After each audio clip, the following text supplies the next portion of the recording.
So I am one of those few fortunate beings who happens to get the opportunity to be with the world guru, Sri Ravi Shankar ji. This doesn't happen all that often with anyone. So, sir, in the last few days, newspapers have been talking about some judge somewhere who said, "Don't address me, your lordship. Your honor is enough," or whatever else comes to your mind. So, my first question is, when people come to you, how would you prefer to be addressed? Guru, Guruji, the teacher, Sri, maybe just Ravi? I don't know. I give that freedom to them. I don't insist that they must address me as Gurudev or this and that. No, whatever people feel like, it's up to them. Fantastic. Sir, there is a quote, and I'll read it out. A few years back, it was published, and it's a quote by you. It says that trouble in today's world is not because of lack of education, but because education is being misrepresented, misused, and misunderstood.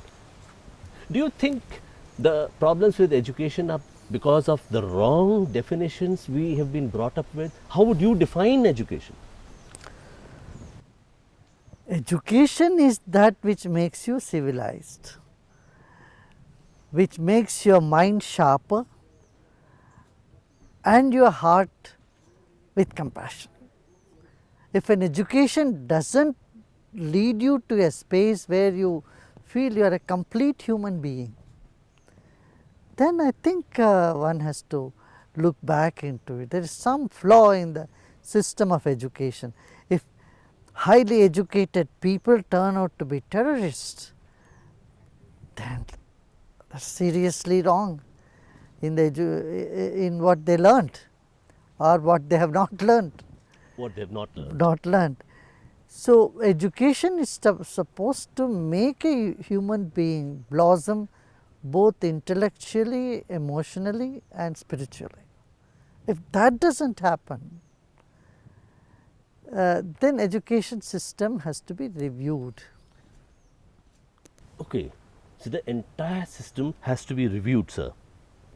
Another quote, and we'll come to this, probably a question or two later, is you talked about two beautiful keywords. One of them was nourishing inbuilt virtues, which you've just said, and you said that it is nourishing inbuilt virtues that can impart true intelligence. Correct. Now, the thing is this true intelligence possible through textbooks and conventional education that goes on in our schools, colleges and universities?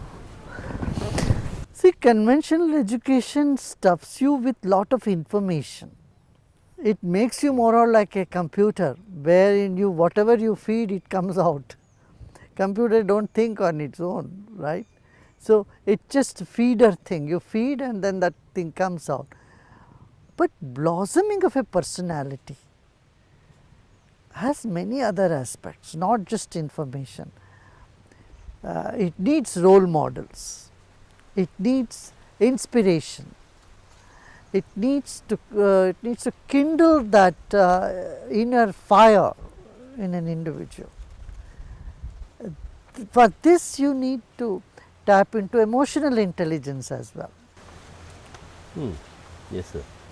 So, when you talk of role models, do these role models have to be from the business world, from the spiritual world, from in any world, in any world. See, the freedom movement in this country began, though of course Mahatma Gandhi and others were there, Sardar Patel and many other luminaries were there.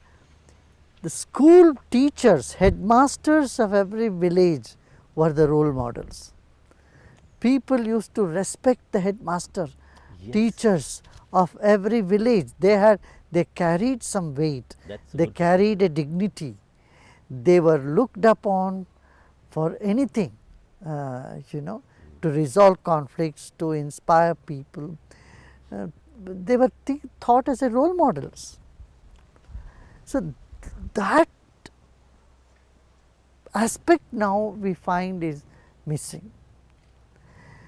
Whether it is a movement of freedom, or it is the Naxal movement, or it is any political movement, the torch bearers were school teachers and college professors.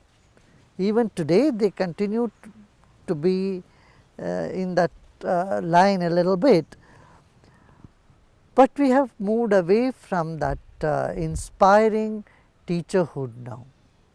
The inspiring teacherhood, but teachers are still teaching, they're still communicating, they're still bringing about awareness. It may or may not be all that productive. This is what you mean, sir? Not enough, So because our population has grown many folds, and then the dignity for teachers what used to be there has somehow slid down a little Diminished. bit. So this the word that you used was Naxalism. A long time back, there was this very controversial quote when it was attributed to you somehow, and of course it was countered by you later on, that government schools breed Naxals, and therefore privatization of education is essential. So what do you? No, have to- I am not say, I never said all the government schools, that has been misquoted. What we have seen, what I have seen, we have worked in Bihar, in Jharkhand, Yes, sir.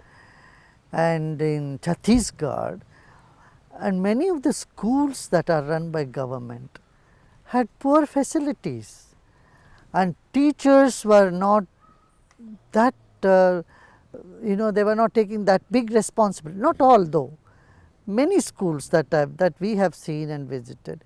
So I was meaning to say that in the name of secularism in those days, no moral and spiritual education was imparted to students. As a result, what we faced is a sense of dryness, in sense of pride in being violent. The communist philosophies were taught, Karl Marx were taught more than Yes. Lord Krishna. True. Then what will happen? Naturally, children would go in those lines. So this was my experience. I can't say all the government school, that was in a misquote. I said most of the people, Naxalites, they didn't had that loving care that they get in institutions, that's like Ramakrishna Mission, like our institution, and many other colleges, and where there is a tinge of values. See, my mother herself studied in government school. How can I say everybody is that's a misquote. But definitely today it's a different scenario. This was way back in 2007, I know, it's all in the 2008. past. But Yes. today the scenario is much different. Schools have adopted all over, even government schools are giving yoga lessons. Sir. There is moral education everywhere. So things are changing for better.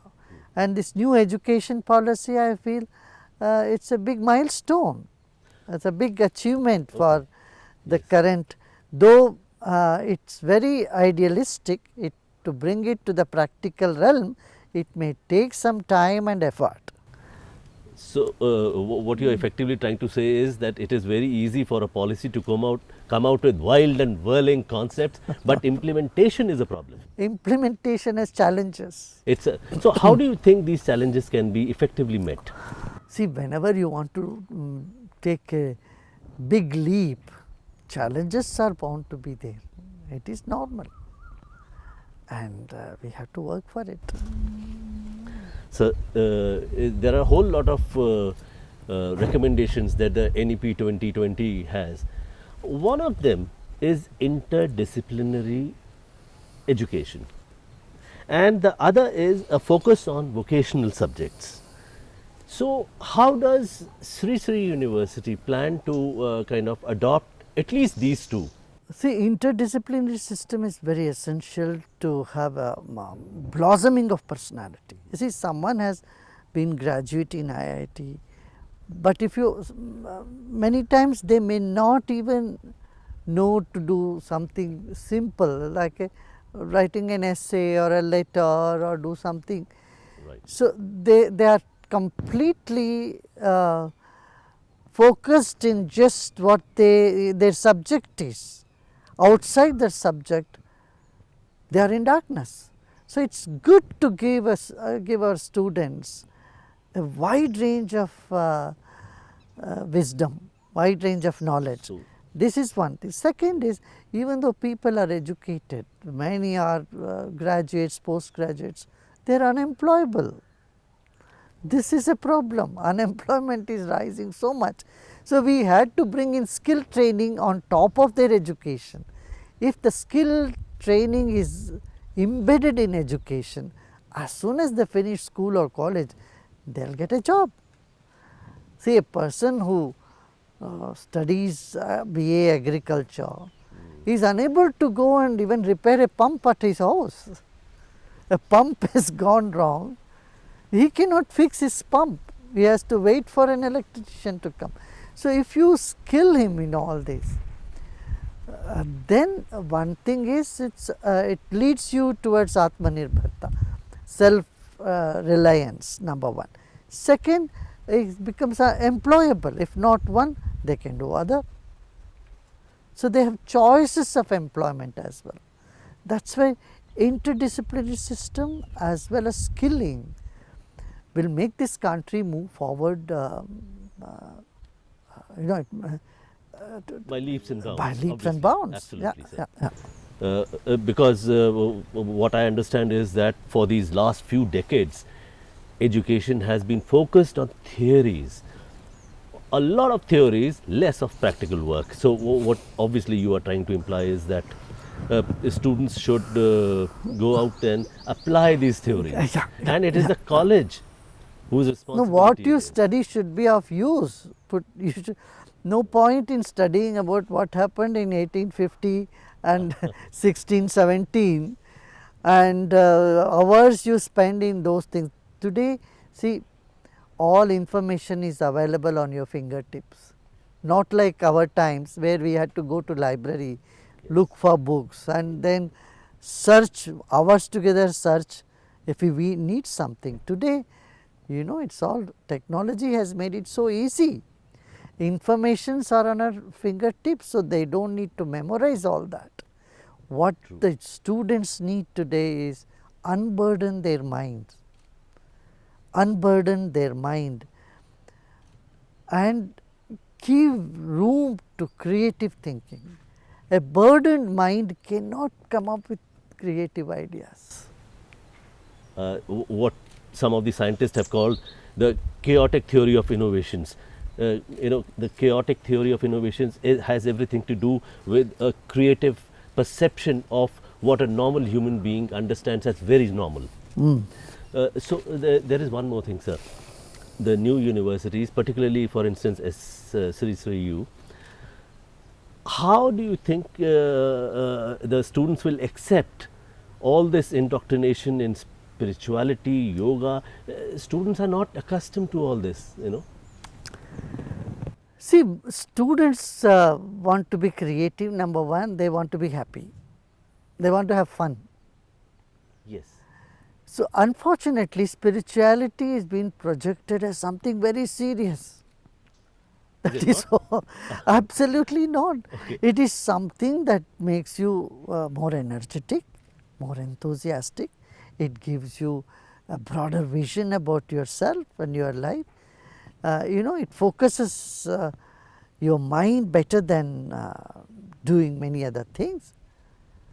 So, spirituality is needed for those who want to be intelligent and innovative. Okay. This is what I call spirituality. See, today our youth is undergoing two extreme emotions. One is aggression, another is depression. You see students get depressed a lot, and on the other hand they become so aggressive. Now, what does this practices of meditation yoga does? It makes you physically fit, number one, that everybody wants to be fit. Today yoga is a fashion, unlike 40 years back when yoga had so much of prejudice. Today it's not so. Yoga is a fashion today. So the distance has reduced. It has become a fad today. World over, more than 2 billion people are practicing yoga. Of course, acceptance is there. Yeah. So, yoga today makes people feel better. Wellness program as a wellness program. So, number one. Second is it helps you to heal yourself. In student life, people fall in love and fall out of love. There is lot of emotional scars. Okay. Meditation and pranayam help them to cope up with that. Third thing is stress. Tremendous stress from parents, peer pressure and future, thinking about their future. All this pressure in their mind causes either make them feel very aggressive or, as I said, depressive. So these practices help them to cope up with the stress. So the right way is to forget aggressiveness and maybe become assertive in a positive way. Yes. See, aggression doesn't help anybody. And to some extent, it's considered as a macho thing to be aggressive. But when it goes beyond a little limit, they make their parents miserable, they make their fellow students miserable, they create such a ruckus in the university and they are unhappy themselves. You will not see someone who is very aggressive and being very happy. Aggressive attitude simply means they are not happy. Absolutely well taken, sir. So just last two questions. One is there is a lot of talk about foreign collaborations and availability of foreign investment for education. What is your opinion? Does a foreign collaboration or funding from foreign countries help India's education evolve? See, funds from wherever it comes will always help the education. This is one thing. But they come with strings. If they tied. come with strings attached, that is dangerous. That's not good. In fact, education has no borders. Yes. Politics have borders, trade has borders, but education should not have any borders.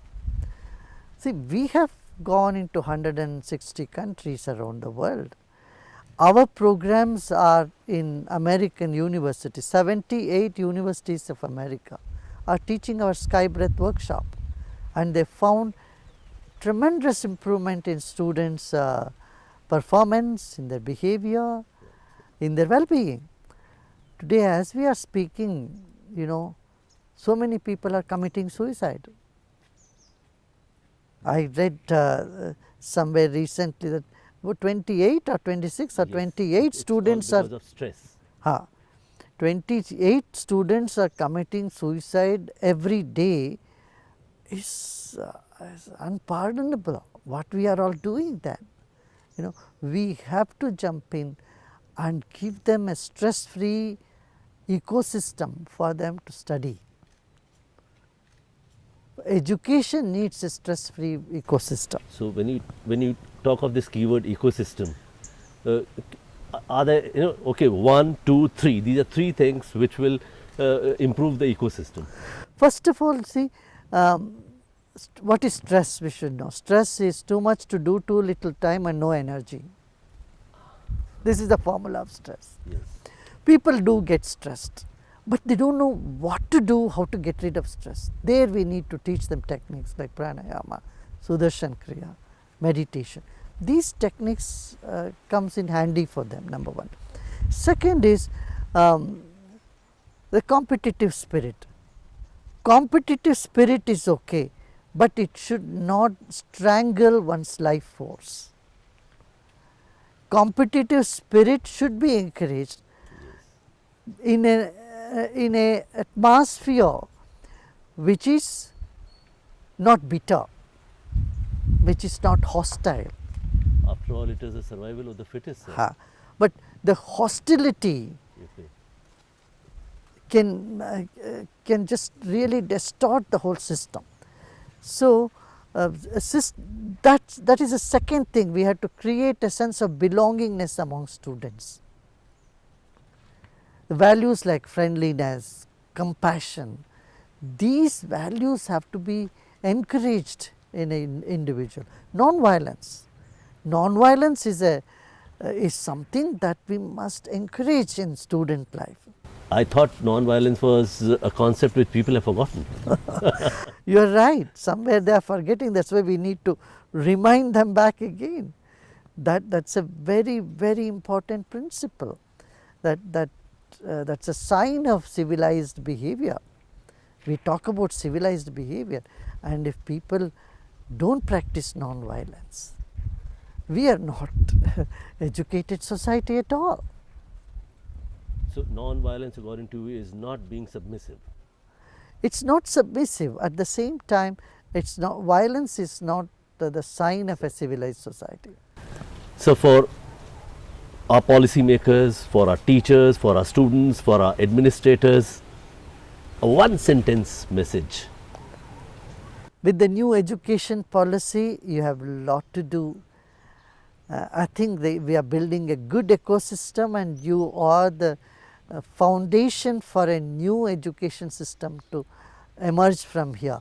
So, I would say all of you put your 100%. This is the time, that you are right time to sow the seed, and you will find a beautiful crop that's coming up as a very civilized, educated society where everyone could be happy. Thank you so much, Guruji.